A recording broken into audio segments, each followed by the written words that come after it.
Усе гаразд? Глянь за моє ліве плече. Чудова романтична історія в стилі Тома Хенкса і Мег Райан, майже документальний горор про мою колишню, ще одна версія цієї історії, але вже у всесвіті Меган, Мамо, готуйся. Насильство – це не вихід. шалений гонконгський бойовик, який сподобається всім і навіть мамам, Вау! та декілька масштабних проєктів різних жанрів, які вже вийшли в гарній якості. Обов'язково підпишіться та напишіть нам у коментарях, що з цього ви вже бачили та які історії схвилювали вас найбільше. Іди до мене. Ну ж бо іди сюди. Ти ж мій хлопчик. Якась сліва дівчина шле мені голосові повідомлення на робочий телефон, і вони для її сестри. Повідомлення до Ізабелі – американська романтична комедія з елементами драми від Netflix, яку режисерка Лея Маккендрік зняла за власним сценарієм. У центрі історії Джил, яка після смерті сестри продовжує залишати їй голосові повідомлення, не знаючи, що цей номер уже належить незнайомому чоловікові. Головні ролі виконали Зої Дойч, Нік Робінсон, Нік Оферман і Сіара Браво. За сюжетом, після смерті молодшої сестри Ізабелі, Джил не може змиритися з втратою і продовжує телефонувати на її старий номер, щоб розповідати про своє життя. Вона не знає, що номер вже дістався ріелтору Весу, який слухає відверте повідомлення і поступово закохується в незнайомку. Розшукавши Джил в Сан-Франциско, чоловік намагається зблизитися з нею, але приховує, як саме про неї дізнався. І що сильнішими стають їхні почуття, то важче Весу зізнатися у правді.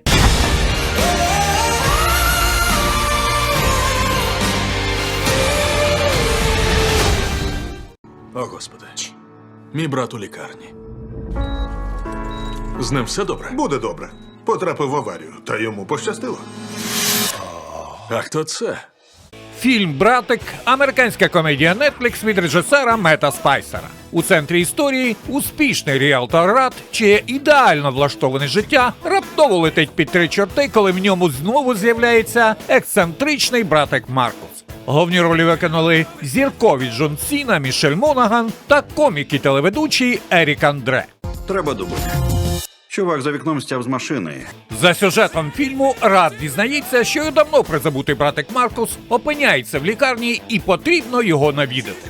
Сеп нічого, та після цієї несподіваної зустрічі Маркус знову вривається в його життя і починає ламати все, що Рад так ретельно будував. Кар'єру, родину, спокій і красиву картинку успішної людини. І тепер йому доведеться вирішити, хто перед ним насправді. Проблема, від якої треба скоріше тікати, чи людина, якій просто дуже самотньо.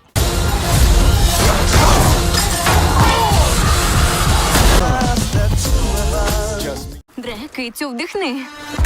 Що трапилось? Діджеї зникли, а туалет забитий.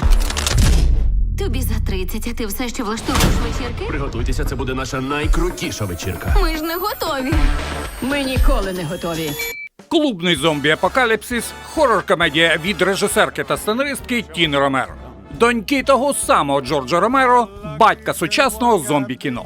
Фільм свідомо подають як омаж його спадщині, але з власним настроєм. Це перша повнометражна робота Тіни Ромеро, а ідея виросла з її реального досвіду в нью-йоркській нічній квір-тусовці. Навіть не хочу уявляти, що це насправді означає. Нема чого боятись. Це шоу, а не питання життя та смерті. Відчиняйте двері. Сюжет цієї комедійної суміші від заходу до світанку та ніч живих мерців розгортається у якомусь затрапезному нічному клубі, який навіть не спроможний організувати нормальну квір-вечірку з пристойними діджеями. І саме тут, у найгіршому місці для апокаліпсису, починається зомбі-нашестя, яке нарешті додає клубу довгоочікуваної шаленої популярності. Усе одразу. І мертві, і живі. І де ж тут справедливість? Клубний зомбі-апокаліпсис. Ти намагався фліртувати з Нікі? Візьму нам випити. Я з тобою. Якщо ти закоханий у неї, а ти закоханий, скажи, Нікі, ходімо чогось вип'ємо. «Обсесія» – американський фентезійний горор-трилер від ютубера і режисера Карі Баркера, який знятий лише за $750 тисяч і вже заробив у прокаті майже 400 мільйонів. Він став найприбутковішим горором в історії кіно, потіснивши з першого місця культову відьму з Блер. Бляха. Фільм розповідає про звичайного хлопця Беара, який за допомогою магічного предмета змушує свою подругу Нікі закохатися в нього. Головні ролі виконали Майкл Джонстон, Інде Неверет і Купер Томлісон. За сюжетом, Беар давно закоханий у Нікі, але не наважується сказати їй про свої почуття. Одного дня він купує магічну іграшку Ван Вішвіллоу і загадує, щоб Нікі покохала його більше за всіх.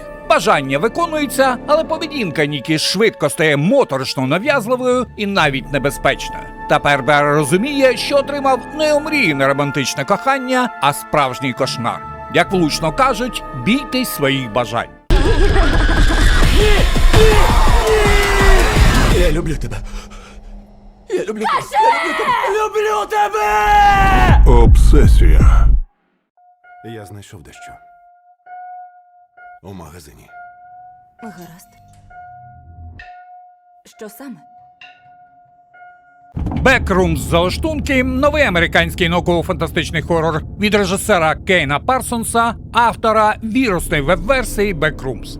Фільм виходить за підтримки А24, а в головних ролях одна із кращих акторок свого покоління Рената Рейнсве, зірковий Чевітелі Джофор та Марк Дюплес і Фін Беннет. Я не кажу, що не вірю. Добре, я принесу вам докази. За сюжетом, продавець меблів Кларк знаходить портал у дивний простір, прихований за межами звичної реальності. Пройшовши крізь нього, герой опиняється в лабіринті одноманітних жовтих коридорів, де не діють закони часу і звичної людської логіки. Безлюдні кімнати тягнуться без кінця, а відчуття чужої присутності не зникає ні на мить. Спроба вибратися звідси перетворюється на боротьбу за виживання, адже за цими стінами може ховатися щось справді небезпечне.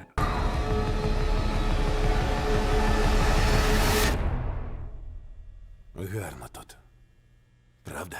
До слова, на просторах інтернету є версія «Зловісні мерці у вогні» з озвучкою колодій трилерів та місіс Коробочкина. І як на мене, то вона значно краще за офіційне озвучання, хоча й містить декілька міцненьких слів. Та ніхуяшеньки. Не кажи мамі.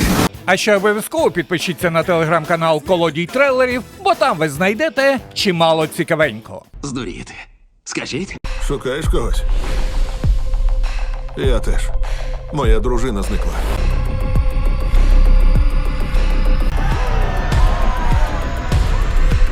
Він шалений гонконгський кримінальний бойовик від режисера і постановника трюків Кензі Танігакі. У центрі історії чоловік на ім'я Ван Вей, який вирушає на пошуки викраденої доньки та вступає в боротьбу з мережею торговців дітьми. Головні ролі виконали Ся Мяо, Джота Слін та інші.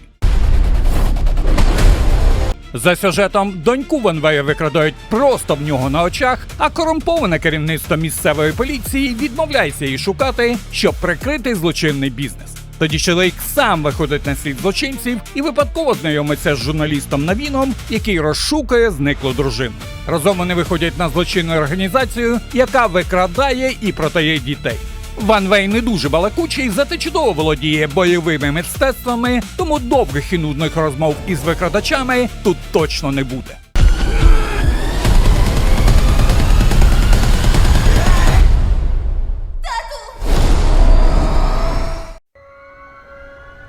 Минулого тижня знайшли тіло молодої дівчини з численними ножовими пораненнями.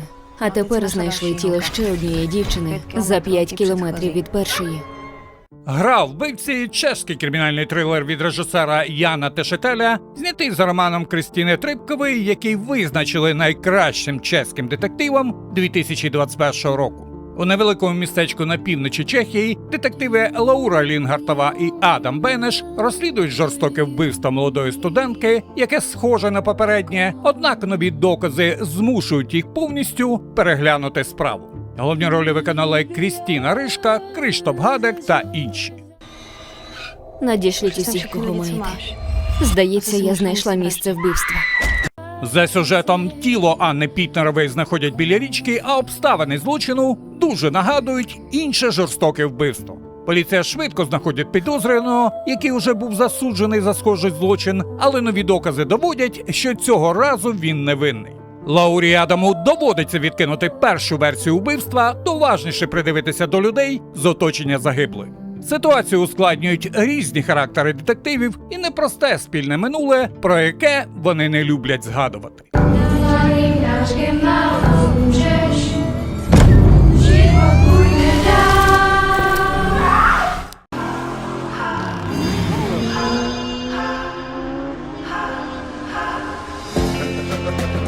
Мабуть, не був з байкером. З байкером? Ні. Драма «Піліон» – повнометражний дебют британського режисера Гаррі Лейтона. Фільм заснований на психологічному романі «Бокс Гіл» британського письменника Адама Марс Джонса, який досліджує делікатну тему квір-кохання. У головних ролях Олександр Скарсгард і зірка франшизи «Гаррі Поттер» чудовий актор Гаррі Мелінг.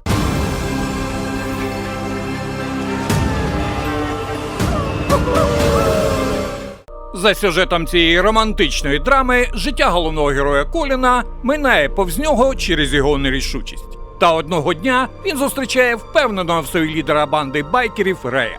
Чоловік робить сором'язливого юнака залежним від себе і знайомить його зі спільнотою мотоциклістів. Чоловіків пов'язують романтичні стосунки, але в міру того, як Колін пізнає Рея ближче, він починає сумніватися, чи справді йому підходить такий спосіб життя. Знаєш, що я тебе кохаю. Це зовсім не те. Річ не в цьому. У коробці 3 костюми: домогосподарка, нічна тусовщиця та школярка. Школярка? Я виявив, що андроїд обмежений у своїх можливостях враження.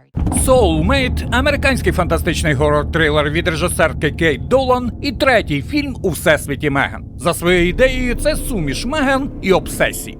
Скажи, що кохаєш мене.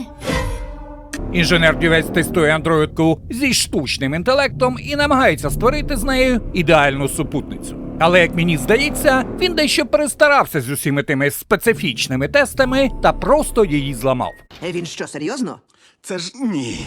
Головні ролі виконали Лілі Саліван, Девід Різдал і Клаудія Думіт. За сюжетом, після того, як велика технологічна корпорація викуповує його компанію, Девіду Воссону доручають випробувати нову сексапільну андроїдку зі штучним інтелектом. Він поступово змінює її базову програму, щоб вона стала не просто помічницею, а справжньою спорідненою душею. Саме так перекладається Soulmate. Однак разом із почуттями у нової супутниці з'являються ревнощі, власні бажання та хвороблива одержимість. Хтось сказав би, що вона просто перетворилася на звичайну дружину. Шмаро! Відтепер кожну жінку, яка стає між нею та Девідом, андроїдка сприймає як реальну загрозу. Я тобі не ворог. Нам не треба чубитися одна з одною. Не треба цих слів про жіночу підтримку. Перша гармата! Вогонь! Вогонь! Еріксене, можливо, почнемо з розмови про стан фортеці Оскарборг і про те, що там сталося. «Битва за Осло або ж Блюхер» – норвезька історична воєнна драма від режисера Даніела Фаре, заснована на реальних подіях 9 квітня 1940 року, коли Німеччина розпочала вторгнення до Норвегії. У центрі історії полковник Біргер Еріксен, який без наказу командування відкрив вогонь по німецькому крейсеру «Блюхер», затримав наступ на Осло і дав королю та уряду час залишити столицю. За сюжетом, фортеця Оскарсборг майже не готова до нападу. Зброя застаріла, досвідчених солдатів мало, а більшість гарнізону складають новобранці. Коли вночі до Осло наближаються невідомі військові кораблі, Еріксен не отримує чітких наказів і мусить сам вирішити, відкривати вогонь чи пропустити їх далі. Після потоплення Блюхера німецька авіація майже 10 годин бомбардує фортецю. А в 1946 році Еріксена викликають до військової комісії, де він має пояснити, чому віддав наказ стріляти без дозволу командування та захищав суверенітет Норвегії.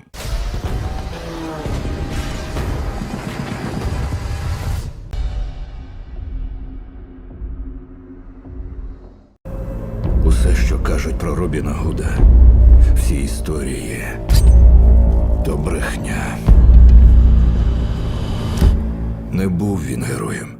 «Смерть Робін Гуда» – американський пригодницький драматичний трилер від режисера і сценариста Майкла Сарновські. Це похмуре переосмислення класичної легенди про Робін Гуда, де головний герой уже не молодий народний месник, а виснажений життям чоловік, якого наздоганяє власне минуле. Головні ролі виконали Г'ю Джекмен, Джоді Комер, Білл Скарсгард та інші. Розказати таємницю. За сюжетом фільму, Робін Гуд отримує важке поранення після битви, яка б могла стати останньою в його житті. Можливо, на цьому і закінчилася б його історія, та він опиняється в руках таємничої жінки, яка дає йому шанс на порятунок. Але замість красивої легенди про романтичного героя, перед нами людина, якій доведеться розібратися з власними вчинками, старими гріхами і тим, ким він насправді став після життя, повного жорстокості, вбивств і насильства. Обіцяю, я тебе захищу. Смерть Робіна Гуда. Ми з Крипто класна команда. Чесно, я гадала, нам щастить. Але везіння рано чи пізно закінчується. Супергерл – фантастичний бойовик, що розповідає про двоюрідну сестру Супермена Кару Зор-Ел. За режисурою відповідає Крейг Гілеспі, найбільш відомий за фільмом «Круелла» з Еммою Стоун.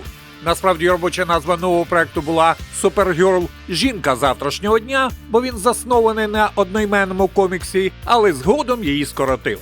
Головні ролі виконують зірка серіалу «Дім дракона» Мілі Алкок, Ева Рідлі, Матіас Шонарс як головний антагоніст Крем, Джейсон Момоа у ролі космічного найманця Лобо та офігезний песик Крипто.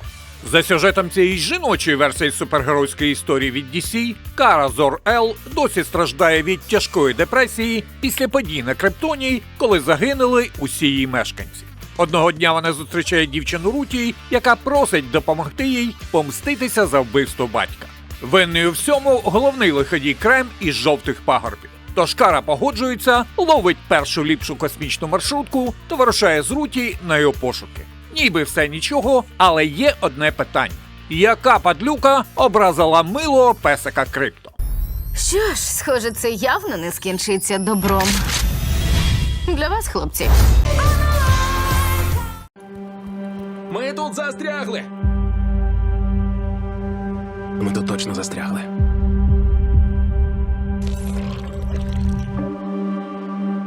«Останній дім» – фантастичний трилер з елементами горору від французького режисера Луї Летар'є, який раніше зняв «Ілюзію обману», «Перевізника», «Форсаж 10» і збирається зняти «Форсаж 11». Це новий фільм Netflix про звичайну родину, для якої власний будинок раптово перетворюється на довбану пастку. Головні ролі виконали Грета Лі та Вагнер Моура. У центрі історії є сім'я 4 людей, яка одного дня розуміє, що більше не може вийти зі свого дому. Такий собі максимальний локдаун. Вікна, двері та будь-які інші спроби втечі не працюють, бо ззовні їх утримає якась невідома сила. Спочатку це виглядає як якась дивна природна аномалія, але дуже швидко стає зрозуміло, що ситуація значно серйозніша.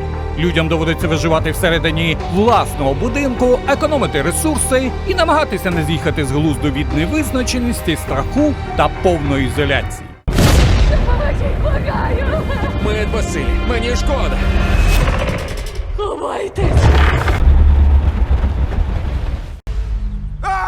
На найцікавішому місці! І якщо вам подобається те, що ми робимо, станьте спонсорами Є-кіно. Бо підтримавши наш канал, ви щонайменше отримаєте звання Грогу українського YouTube.